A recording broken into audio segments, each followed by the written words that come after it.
ಇನ್ನು ಯುದ್ಧದ ಎಫೆಕ್ಟ್ನಿಂದಾಗಿ ಭಾರತದಲ್ಲಿ ಪೆಟ್ರೋಲ್ ಬಾಂಬ್ ಈಗಾಗಲೇ ಸಿಡಿದಿದೆ. ಜನರು ಕೂಡ ಶಾಕ್ನಲ್ಲಿದ್ದಾರೆ. ಚಿನ್ನದ ಬೆಲೆ ಏರಿಕೆಗೆ ಗುನ್ನ ಕೊಟ್ಟಿದ್ದು ಇದೀಗ ತೈಲ ದರ ಏರಿಕೆಯ ಬರೆ ಬಿಸಿ ಬೀಳ್ತಾ ಇದೆ.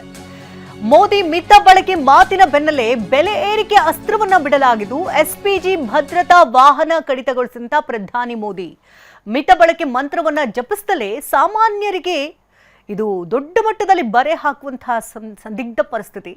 ಪೆಟ್ರೋಲ್, ಡೀಸೆಲ್ ಹಾಗೆ ಆಟೋ ಗ್ಯಾಸ್ ದರವನ್ನ ಏಕಾಏಕಿ ಏರಿಕೆ ಮಾಡಲಾಗಿದ್ದು ಜನಸಾಮಾನ್ಯರ ಮೇಲೆ ದೊಡ್ಡ ಬರೆ ಎಳೆದಂತಾಗಿದೆ. ಇನ್ನು ಯುದ್ಧದ ಎಫೆಕ್ಟ್ನಿಂದಾಗಿ ಭಾರತದಲ್ಲಿ ಪೆಟ್ರೋಲ್ ಬಾಂಬ್ ಈಗಾಗಲೇ ಸಿಡಿದಿದೆ.